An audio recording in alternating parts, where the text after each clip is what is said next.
मोदी ने पूर्णिया दौरे के जरिए बिहार में सीमांचल की सियासत को साधने की कोशिश की। बिहार का ये क्यों अहम था ये दौरा, दूसरे इलाकों से ये कितना अलग, सारे सवालों का जवाब जानने के लिए देखिए रिपोर्ट।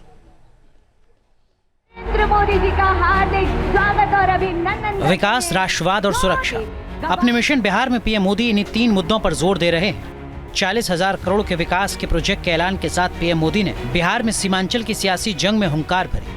उन्होंने पूर्णिया एयरपोर्ट के नए टर्मिनल भवन का उद्घाटन किया। आरजेडी और विपक्ष पर बिहार का अपमान करने का आरोप लगाया। बिहार जब भी आगे बढ़ता है, ये लोग बिहार का अपमान करने में जुट जाते हैं। अभी आपने देखा होगा, आरजेडी की सहयोगी कांग्रेस पार्टी सोशल मीडिया पर बिहार की तुलना बीड़ी से कर रही है। इन लोगों को बिहार से इतनी नफरत है। इस बार बिहार में सीमांचल की जंग बेहद दिलचस्प होने वाली है। यहाँ सबसे बड़ा फैक्टर मुस्लिम फैक्टर है। आरजेडी की MY समीकरण को इन्हीं इलाकों से ताकत मिलती है। विकास प्रोजेक्ट के ऐलान के साथ पीएम ने इस इलाके में बदलते डेमोग्राफी के मुद्दे को उठाया। आज सीमांचल और पूर्वी भारत में घुसपैठियों के कारण डेमोग्राफी का कितना बड़ा संकट खड़ा हो चुका है।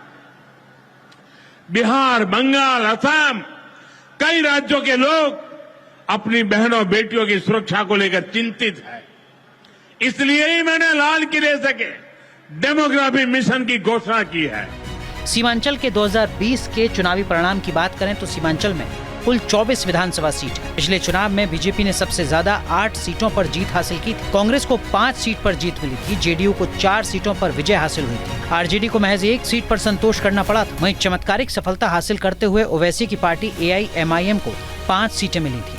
एक बार फिर इस इलाके में बीजेपी के सामने पुराने प्रदर्शन को दोहराने की चुनौती है। पीएम की अगुवाई में बीजेपी सीमांचल में नैरेटिव सेट करने में जुटी है। पीएम मोदी विपक्ष पर करारा वार कर रहे हैं। किसानों के पास आय का एक साधन मखाने की खेती भी रहा है, लेकिन पिछली सरकारों ने मखाने की भी उपेक्षा की और मखाना किसानों की भी उपेक्षा की। और मैं दावे से कहता हूं, ये जो आजकल यहां आकर के चक्कर काटते हैं ना, उन्होंने मेरे आने से पहले मखाना का नाम भी नहीं सुना होगा। वैसे पिछले 5 साल में सीमांचल की राजनीति काफी बदल चुकी है। AIMIM के 5 में से 4 विधायक आरजेडी में शामिल हो गए, लेकिन अभी भी इलाके में ओवैसी फैक्टर से इनकार नहीं किया जा सकता। इस इलाके में जनसुराज पार्टी के दखल के लिए प्रशांत किशोर भी खूब जोर लगा रहे हैं। आरजेडी विरोधी पप्पू यादव की इलाके में अपनी हैसियत है। इलाके में विपक्षी एकता पर हमेशा से सवाल उठते रहे हैं। इसी बिखराव के बीच बीजेपी इस क्षेत्र में ऐतिहासिक सफलता का खाका खींचने में जुटी है। Team news nation. और बिहार के पूर्णिया से आई इस तस्वीर ने बिहार की सियासत में हलचल मचा दी है। मंच पर पीएम नरेंद्र मोदी और पास ही सांसद राजेश रंजन उर्फ पप्पू यादव।